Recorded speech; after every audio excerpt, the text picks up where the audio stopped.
Bueno, yo actualmente estoy coordinando un programa dentro de la agencia donde vengo trabajando hace casi 20 años, que es la agencia ONU Habitat. Dentro del sistema de las Naciones Unidas, ONU Habitat es la agencia especializada en el tema de, principalmente hábitat, como el nombre lo indica, pero vivienda y urbanismo, no entendiendo el hábitat únicamente como la producción de viviendas, sino entendiendo la problemática del hábitat en su perspectiva más amplia de urbanismo y de desarrollo, me animaría a decir. En ese sentido, mi trabajo específico actualmente en Arabia Saudita tiene que ver con coordinar 6 programas, están embuidos en lo que se llama el Ministerio de Municipalidades y Vivienda del Reino de Arabia Saudita, que tienen que ver por una parte con la generación de una política nacional urbana. Lo que se llaman las políticas nacional urbanas dentro de ONU Habitat se entiende como, yo lo llamaría la punta de lanza de la nueva agenda urbana, es un instrumento, una forma de llevar adelante la transformación de las ciudades a partir de una serie de ejes. La política nacional urbana, como decía, es la punta de lanza en el sentido de que los países comiencen a tener lineamientos y formas de operar con estándares nuevos, con justamente la temática de este congreso que tiene que ver con la adaptación al cambio. Estamos viviendo en el siglo XXI una era en el cambio climático y las distintas transformaciones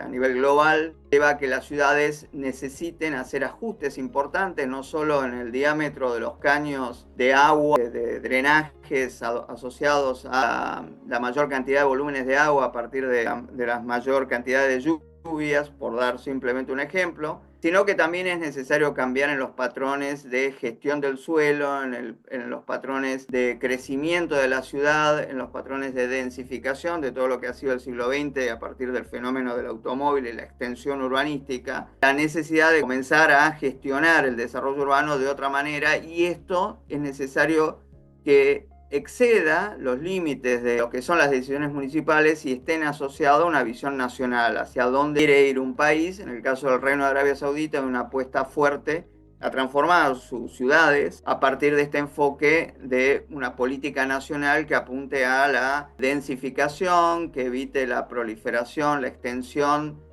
sobre todo en zonas donde no hay suficiente agua, una densificación, una ciudad que sea más eficiente y más equitativa también. Ese es uno de los ejes. El otro tiene que ver con la formulación de una ley espacial, una ley que regule todo lo que tiene que ver con el desarrollo territorial. Una tercera tiene que ver con la formulación de laboratorios urbanos. El Reino Saudí se caracteriza por una transformación muy acelerada a partir de distintas políticas sociales,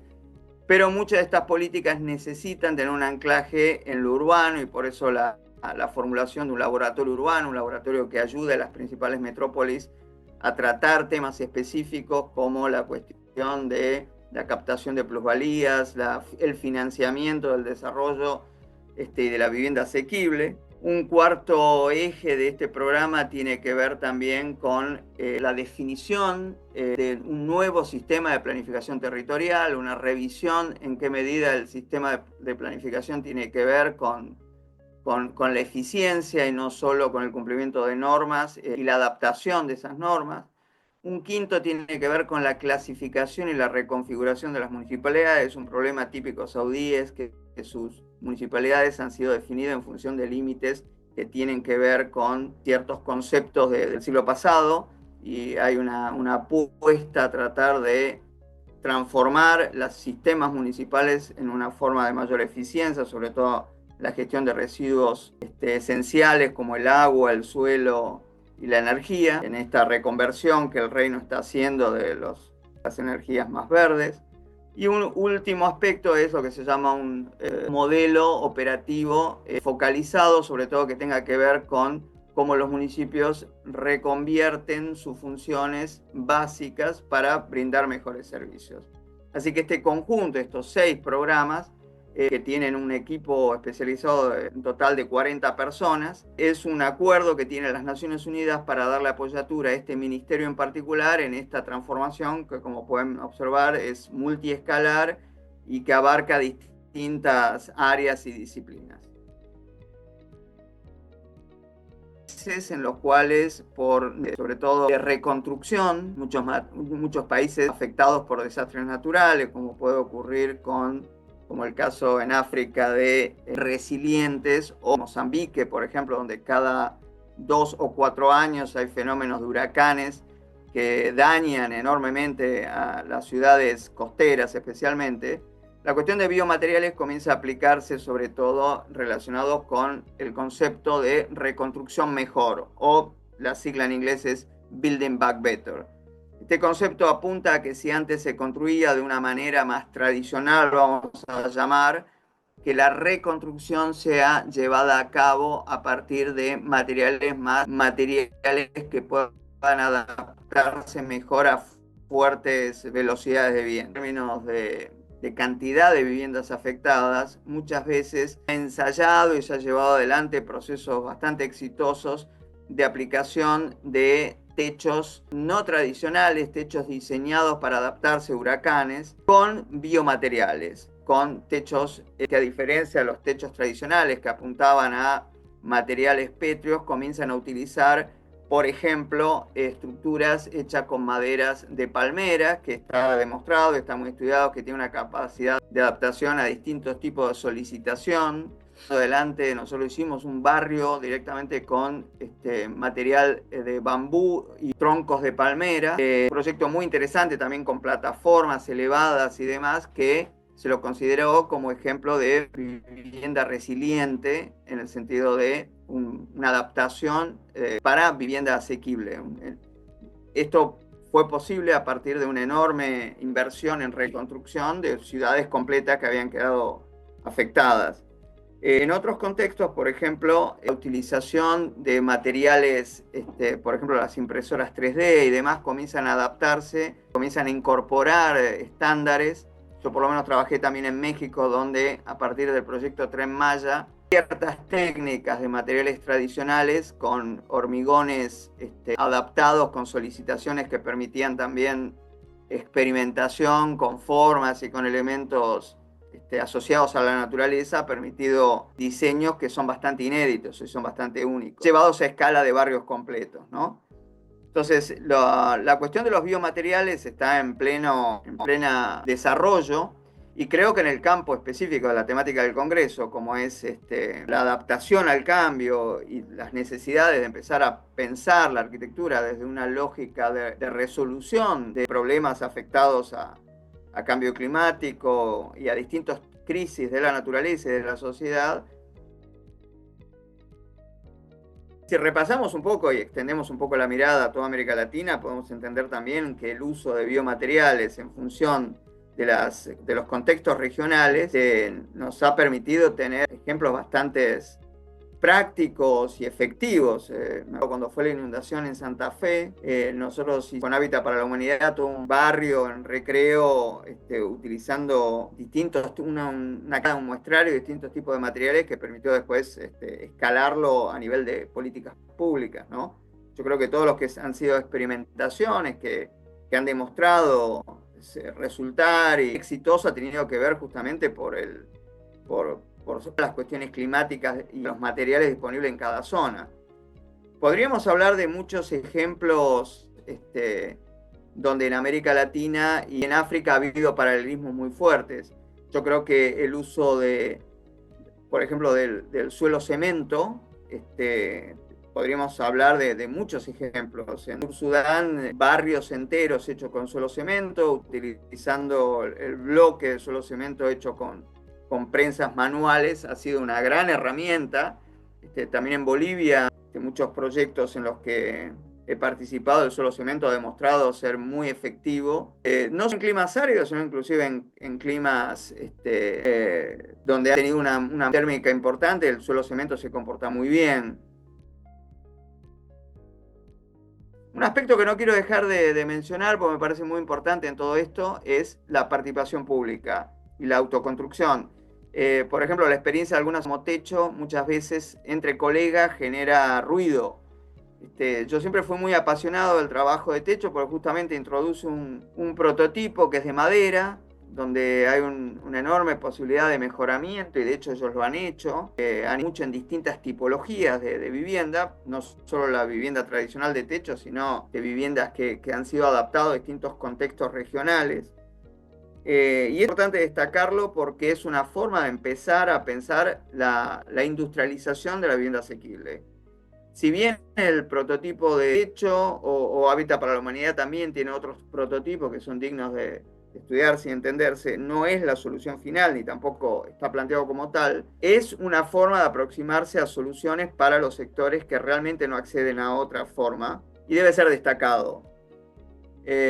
Por ejemplo, los bancos internacionales muchas veces son renuentes a llevar procesos de integración sociourbana por la cuestión de no tener tenencia segura de suelo, y es donde las ONG comienzan a dar soluciones que los arquitectos deberíamos acompañar, deberíamos entender también de la perspectiva social en la cual lo están haciendo,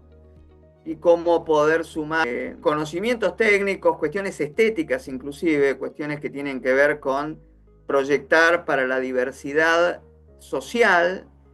No todos los barrios populares, todos parecen similares, pero no son lo mismo, son muy diferentes y están sometidos a desafíos totalmente distintos, ¿no? A diferencia de Arabia, Argentina tiene un cambio, tiene una situación totalmente distinta. Somos un país muy sensible al cambio, como con cada cambio de gobierno nos vamos de un extremo al otro. Esto es mi opinión personal, por supuesto, pero haciendo este paralelismo con Arabia, lo que puedo reconocer es que gran parte de este compromiso para hacer una transformación tan integral del país y con políticas urbanas y territoriales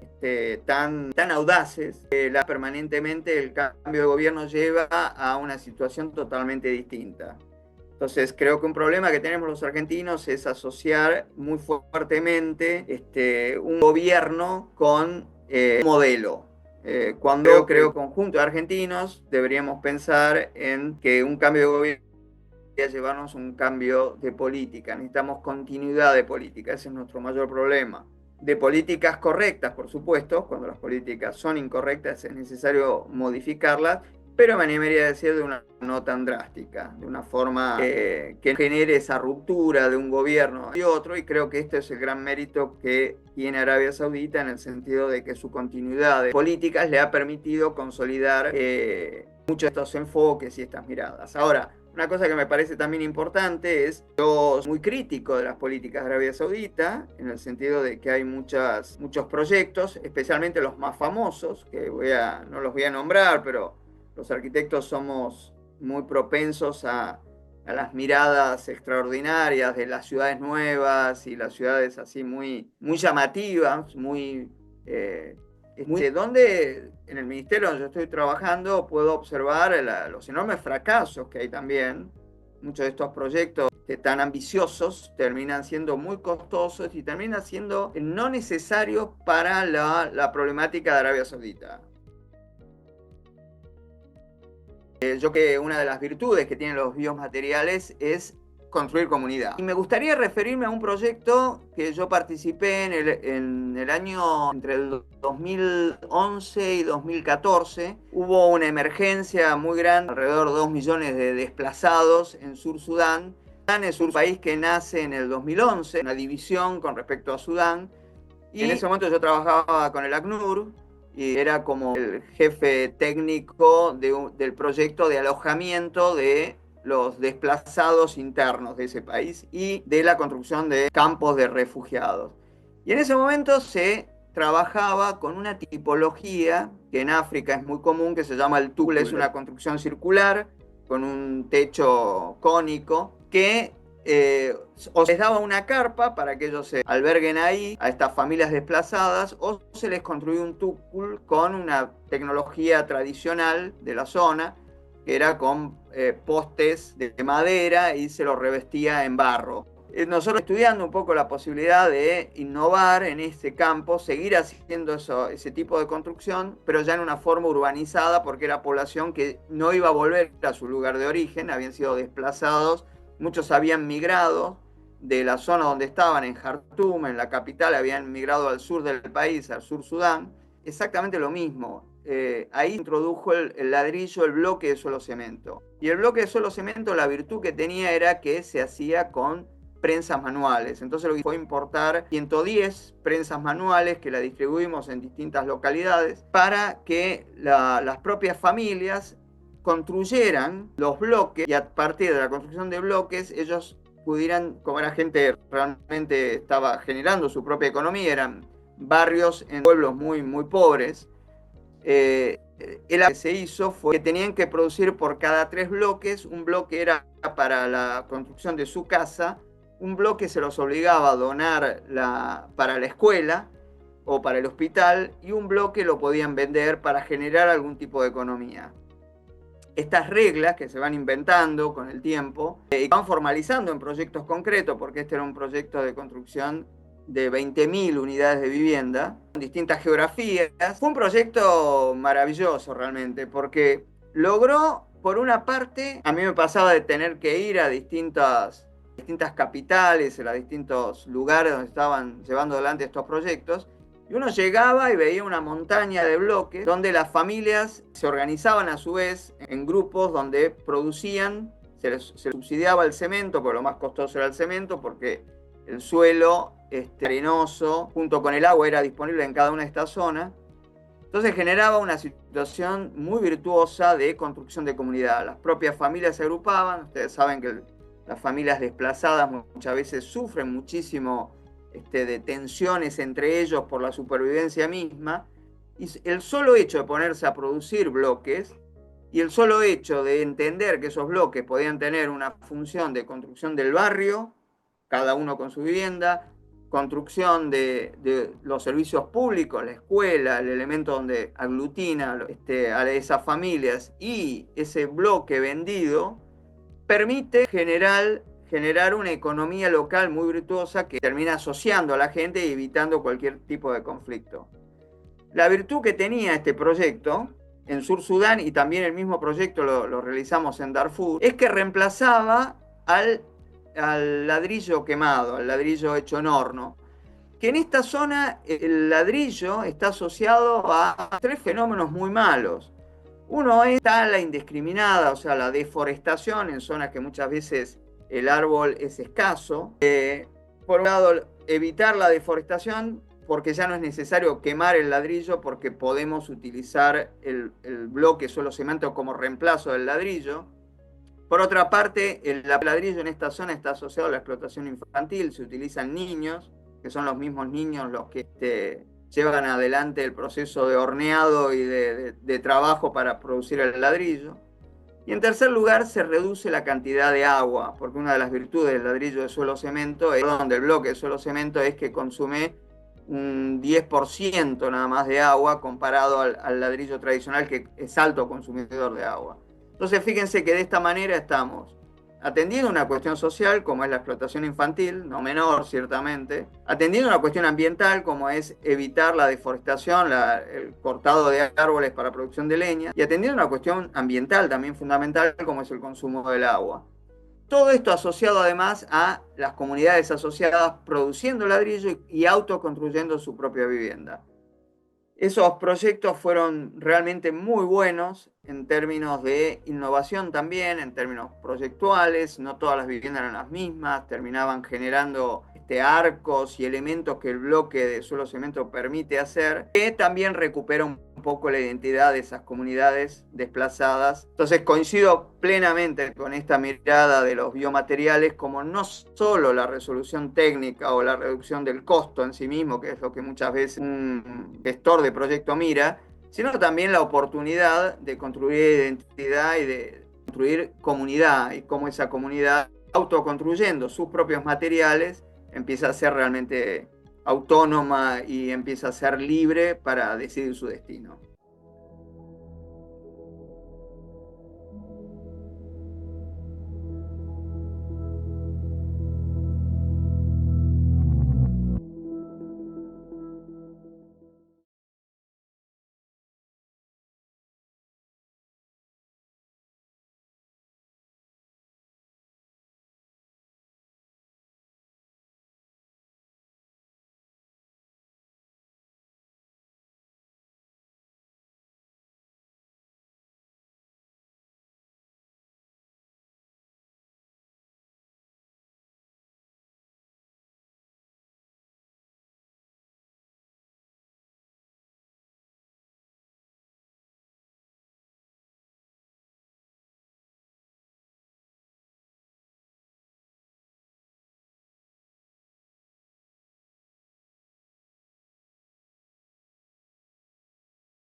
arcos y elementos que el bloque de suelo cemento permite hacer, que también recupera un poco la identidad de esas comunidades desplazadas. Entonces coincido plenamente con esta mirada de los biomateriales como no solo la resolución técnica o la reducción del costo en sí mismo, que es lo que muchas veces un gestor de proyecto mira, sino también la oportunidad de construir identidad y de construir comunidad, y cómo esa comunidad, autoconstruyendo sus propios materiales, empieza a ser realmente autónoma y empieza a ser libre para decidir su destino.